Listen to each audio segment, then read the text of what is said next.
As the Red Army advanced into Nazi Germany in 1944 and 1945, they unleashed a wave of violence and terror on the civilian population, especially women and girls. Millions of German women were subjected to rape, torture, mutilation, and murder by Soviet soldiers who saw them as spoils of war and revenge for Nazi atrocities. Here are 7 untold facts about what the Soviets did to German women in World War II. You might think that the Soviet High Command was unaware or even tried to stop the mass rapes, but that just wasn't the case. In fact, some Soviet leaders openly encouraged and justified the rapes as a form of retribution for Nazi crimes against Soviet civilians. For example, Ilya Ehrenberg, a prominent Soviet journalist and propagandist, wrote in his leaflets, "Kill, kill.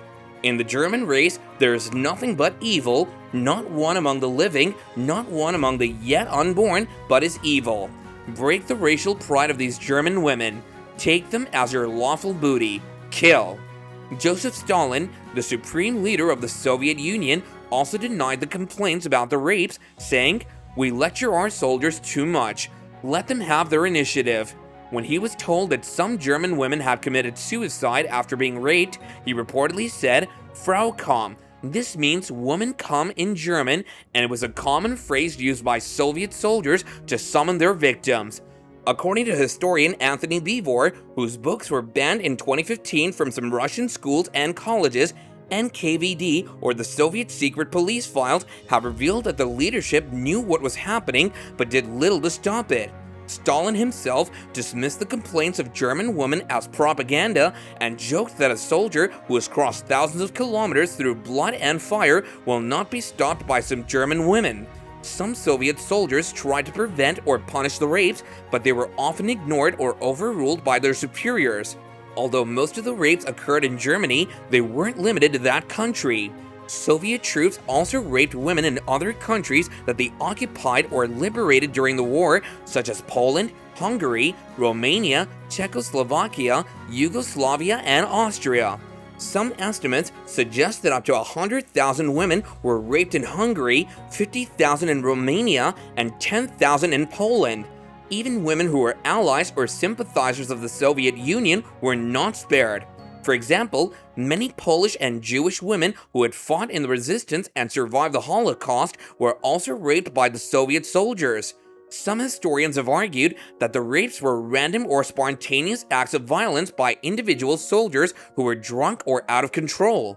However, there is evidence that the rapes were systematic and organized by Soviet units and commanders. For example, some Soviet officers would order their men to search for women and bring them back to their quarters for collective rape. Some units would even keep records of how many women they had raped. Some soldiers would mark their victims with chalk or paint to indicate that they had been raped. The rapes were also used as a weapon of psychological warfare against the German population. One of the main reasons why the Soviets raped and abused German women was revenge. The Soviets had suffered immensely from the Nazi invasion of their country, which killed over 20 million Soviet citizens, mostly civilians. The Nazis also committed countless atrocities against the Soviet people, such as massacres, torture, starvation, and enslavement. The Soviets wanted to pay back the Nazis for their crimes, and they saw German women as a symbol of Nazi Germany. Another reason was propaganda. The Soviet leaders and media portrayed the Germans as subhuman enemies who deserved no mercy or compassion. They also encouraged their soldiers to view German women as spoils of war who belonged to them. They used slogans such as, "Soldier, you're in Germany, take revenge on the Hitlerites," or "The Red Army has come to liberate you from fascism," to justify their actions. A third reason was ideology. The Soviets were influenced by communism, which rejected traditional values and morals such as family, religion, and marriage. They also believed that women should be equal to men in all aspects of life, including work, education, and military service. They saw German women as oppressed and backward by their patriarchal and fascist society. They thought that by raping them, they were liberating them from their old ways and introducing them to a new socialist order.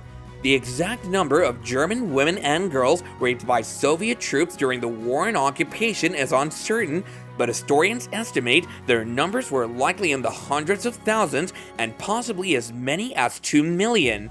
The rapes began during the Soviet invasion of Germany in 1944 and continued until 1948 when the Soviet occupation zone was transformed into the German Democratic Republic. The rapes weren't limited to any age group or social class. Women from 8 to 80 years old, from peasants to aristocrats, were violated by Soviet soldiers.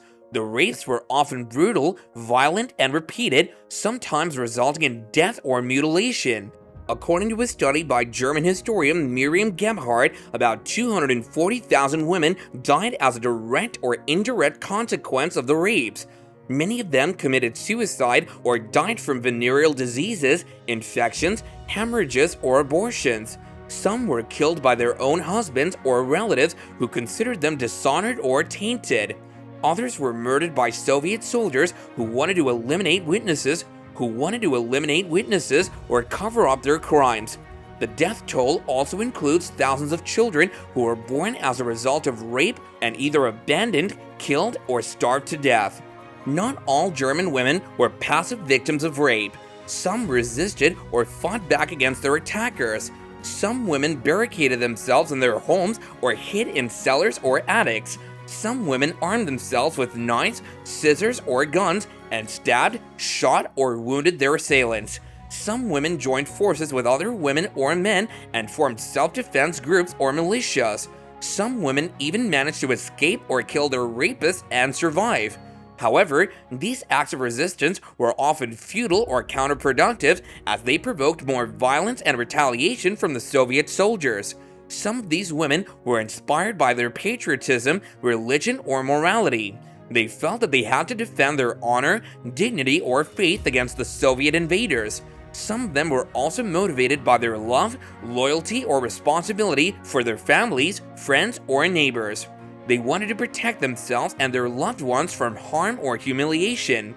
Some of them were simply driven by their survival instinct, courage, or desperation. They had nothing to lose and everything to gain by fighting back. However, these acts of resistance often came at a high price. Many of the women who resisted or fought back were killed, injured, tortured, or raped more brutally by the Soviet soldiers who saw them as a challenge or a threat.